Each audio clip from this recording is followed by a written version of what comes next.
السلام عليكم ورحمة الله وبركاته. بسم الله الرحمن الرحيم. الحمد لله رب العالمين، والصلاة والسلام على رسولنا محمد وعلى آله وأصحابه أجمعين. أما بعد. Остаются считанные дни этого великого месяца Рамадан, считанные ночи. Сегодня у нас уже 27-я ночь. И по мнению многих ученых, именно эта ночь является Лейлатуль Кадр, ночью могущества или ночью предопределения,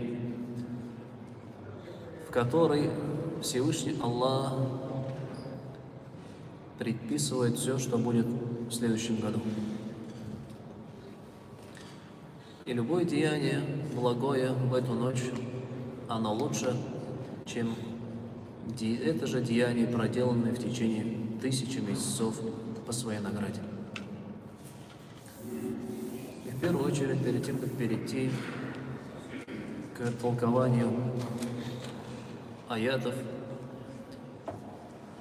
напоминание каждому из нас, что эти дни, эти ночи — это самые ценные, которые нам дарованы. Буквально 3 таравих намаза у нас осталось и 3 ночных намаза киям. И ночи эти коротки, так как дни начали у нас уже идти к лету. И пусть каждый, кто уверовал в Аллаха Субханаху ва Тааля и в судный день, и надеется предстать перед Всевышним Аллахом прощенным за свои грехи, за свои ошибки, и заполучить Его милость и довольство, пусть ценит это время, пусть ценит эти ночи и по возможности оживляет эти ночи, оживляет их поклонением. Ведь как Аиша, рады Аллаху анха, передает, жена пророка, саллаллаху алейхи вассалям, что пророк, алейхиссалату вассалям, когда наступали последние 10 ночей Рамадана, он оживлял эти ночи, то есть он не спал. И проводил он эти ночи в поклонении. И на поклонении он будил также свою семью, своих домочадцев, чтобы они тоже это время, эти ценные часы и минуты проводили в дуа, в намазе, в зикре, в мольбе, в обращении к Господу миров, Создателю небес и земли, тому, который распоряжается делами своих рабов. «Аля иля Аллахи турджа'уль умур», говорит Аллах, ведь к Аллаху возвращаются все ваши дела. И все в этом мире, наше счастье, наше здоровье, баракат, благодать в риске, в еде, в пропитании, в семье, воспитании детей, все наши стремления, все наши желания, то, чего мы хотим, все это во власти Всевышнего Аллаха. И если человек хочет блага обоих миров, то ему один лишь путь — это заслужить довольство Аллаха. И это, конечно же, непросто. Это непросто и нелегко. Когда Аллах Субханаху ва Тааля сотворил рай, Он позвал Джибриля и сказал Джибрилю: взгляни на то, что я уготовил для своих рабов. Что ты думаешь? И Джибриль, увидев эти блага, эти райские сады, это блаженство, он сказал: о мой Господь, я уверен в том, что все захотят быть там. Однако, когда Всевышний Аллах показал ему: теперь взгляни на дорогу и путь, который ведет туда, Джибриль сказал, алейхиссалям: о Аллах, я боюсь, что никто туда не попадет. Почему он это сказал? Из-за тяжести и трудности этого пути. И затем Всевышний Аллах, сотворив ад, сказал Джибрилю: взгляни на него. И Джибриль, увидев мучения и страдания, уготованные в этом адском пламени, он сказал: о мой Господь, я уверен, что никто туда не захочет попасть. Однако, когда Аллах показал ему и сказал: взгляни на путь, который ведет туда, Джибриль сказал: о Аллах, я боюсь, что все туда попадут, потому что этот путь очень прост, очень легок. И как пророк, саллаллаху алейхи вассалям, сказал в другом хадисе: «Хуффатин нару бишшахавати ва хуффатил джаннату биль-макарих». Ад окружен страстями, приятным, то, что нам нравится, а рай же окружен, и дорога туда ведет через трудности и макари, то, что нам неприятно, то, что нам сложно и тяжело.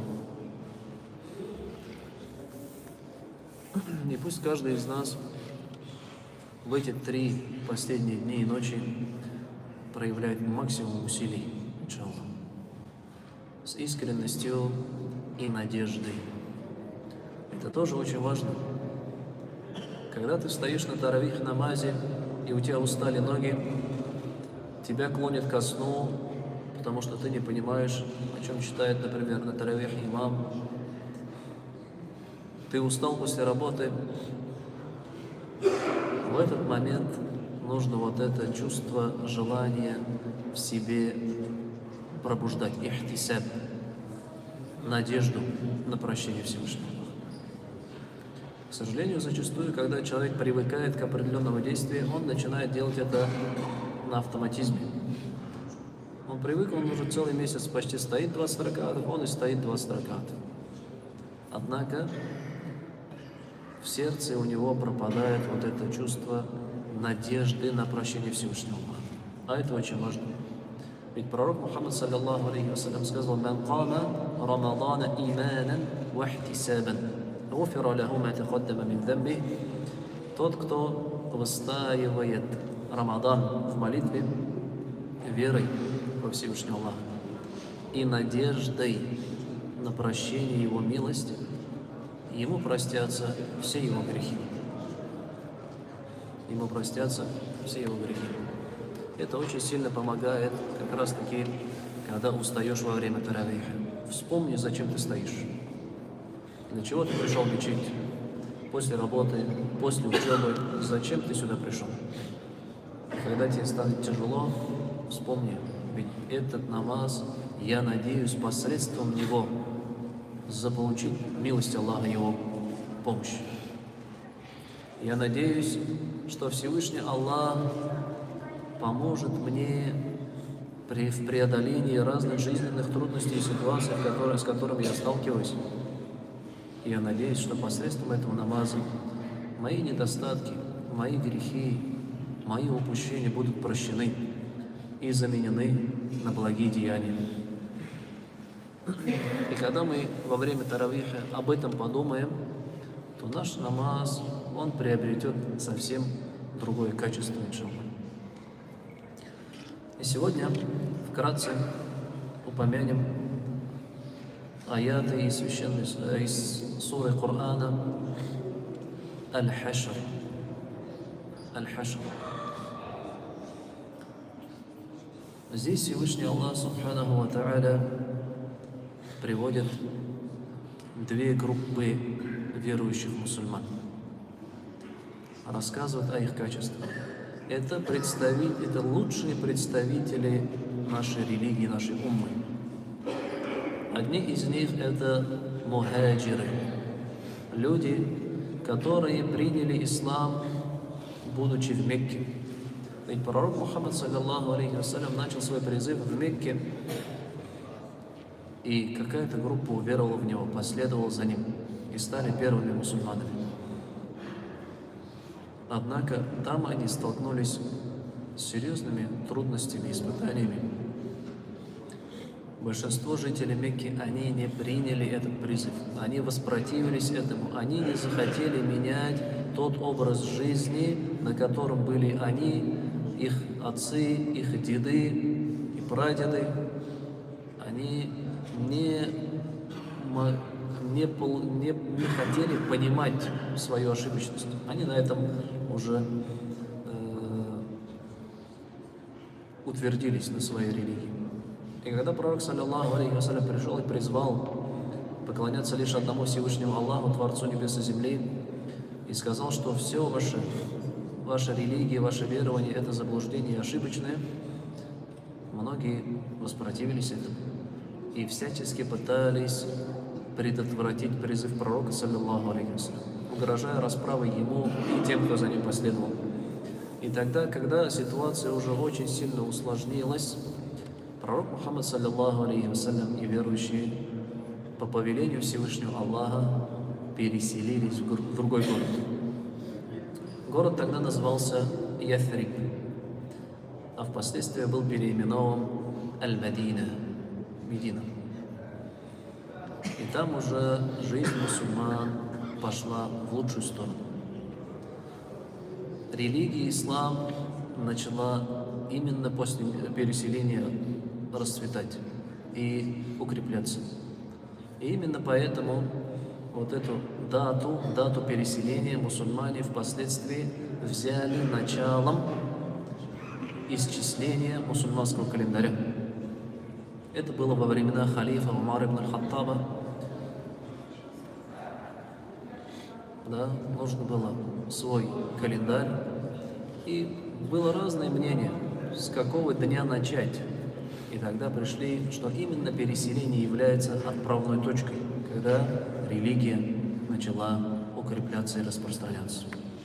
И вот же это мухаджири, переселенцы, которые оставили свое имущество, свои дома, да, своих родственников, даже некоторые оставили своих детей. Они переселились лишь с одним намерением, с одной целью – сохранить свою религию и помочь пророку Мухаммаду, саллаллаху алейхи вассалям, ее распространять. И встретили их в Медине другие мусульмане, которых называют аль-ансар, помощники. Аль-ансар, помощники, потому что они оказали сильную поддержку как пророку Мухаммаду, саллаллаху алейхи вассалям, так и мусульманам, переселившимся из Мекки в Медину, при этом не жалея собственных сил и потребностей. И вот Всевышний Аллах Субханаху ва Тааля приводит эти две группы и говорит: Лильфу в суре Аль-Хашр, 8 аят, мы сегодня, иншаллах, в Тарвихе будем их читать. للفقراء المهاجرين الذين أخرجوا من ديارهم وأموالهم يبتغون فضلا من الله ورضوانا وينصرون الله ورسوله. И милостыня, и трофеи полагаются бедным переселенцам мухаджирам, которые вышли из своих обителей, домов, и оставили свое имущество, богатство, желая тем самым заполучить лишь довольство Всевышнего Аллаха, и они оказывают поддержку религии Аллаха и Его посланнику. Уляика хумус садикун, говорит Аллах. Они являются садик, правдивыми в своей вере. Они, пройдя через вот эти трудные испытания и пойдя на определенные серьезные жертвы,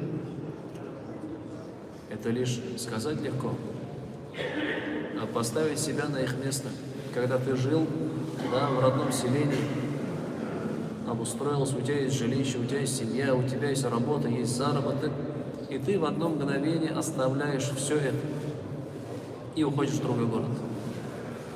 Не для того, чтобы там на работу устроиться, не для того, чтобы там зажить лучшей жизнью в мирских благах, потому что тебя туда позвали, обещают тебе какой-то, да, карьерный рост и так далее. Нет.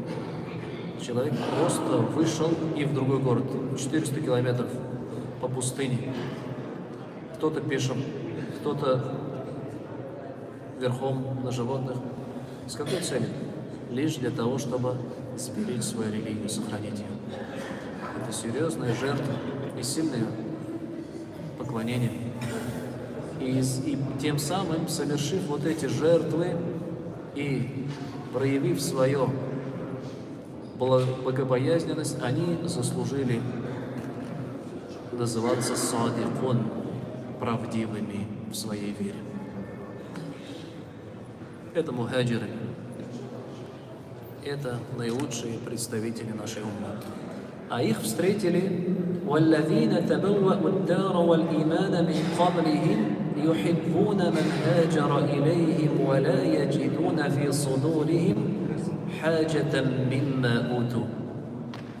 А те, которые заселили обитель, то есть жили в этом городе, в Медине, до переселенцев,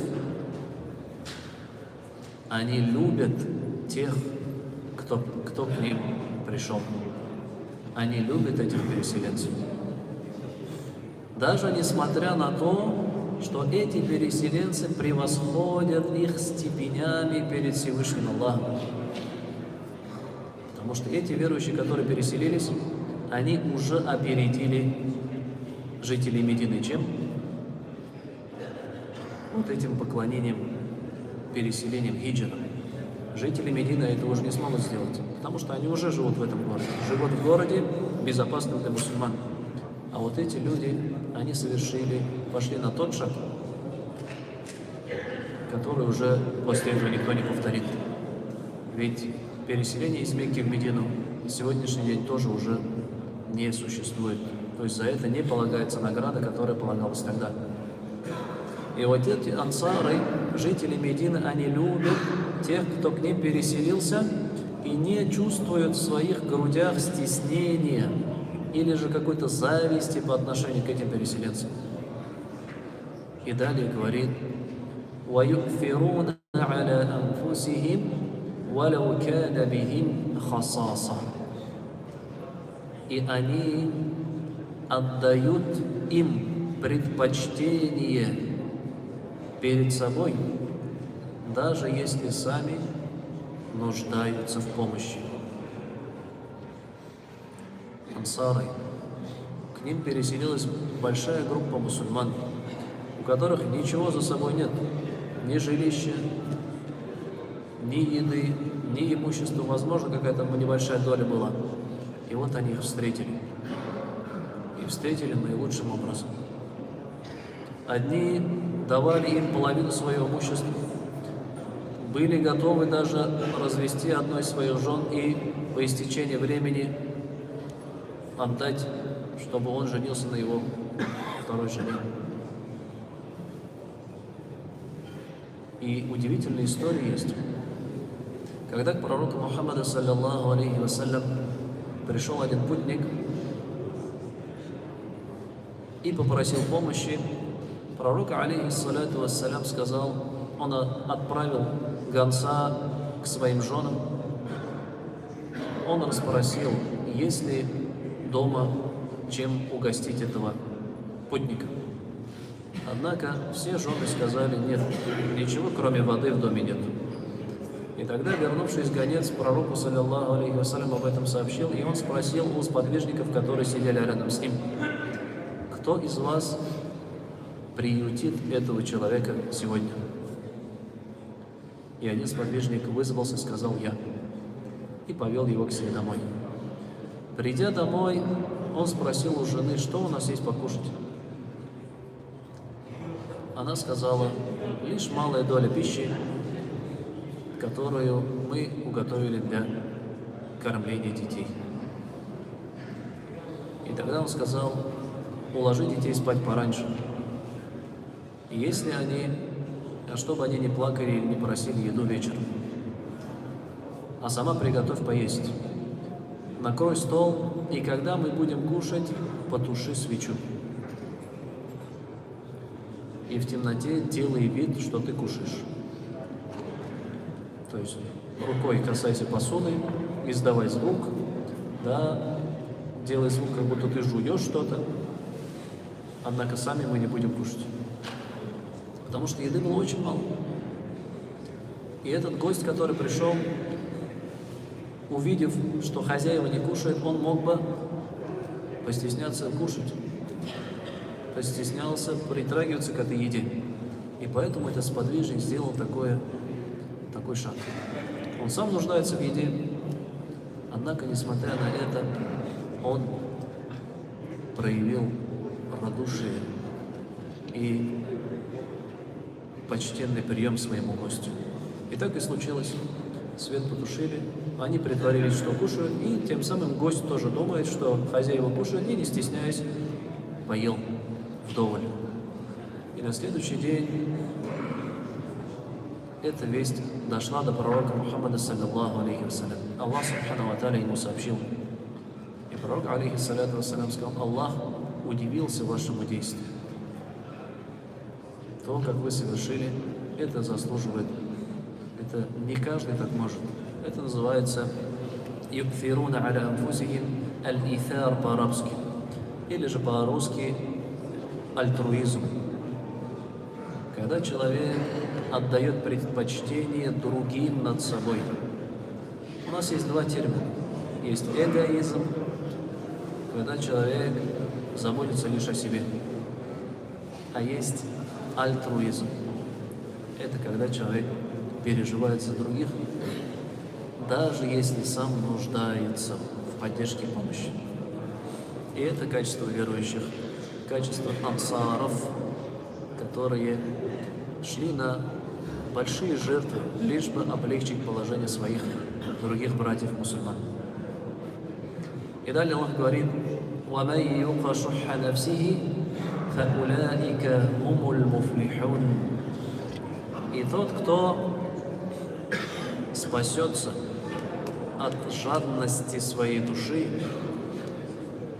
он будет из числа преуспевших. Вот это великое правило.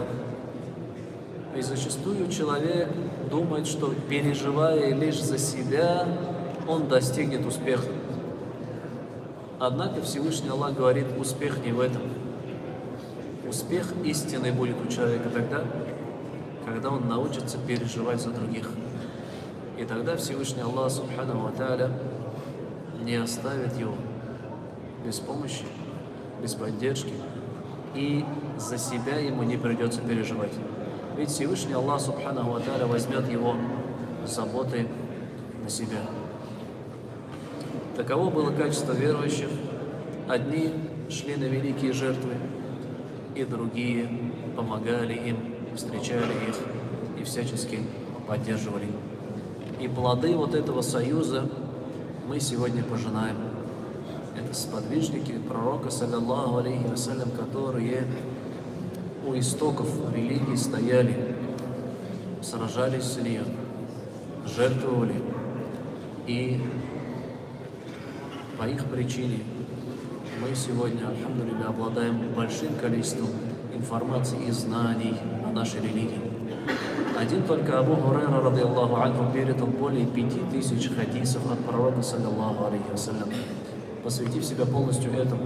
Он даже не заводил семью, не женился, когда был жив пророк, саллаллаху алейхи вассалям, для того, чтобы не отвлекаться на мирские утехи. На этом завершим. Субханак Аллаху ва бихамдика, ашхаду ан ла илаха илля анта, астагфирука.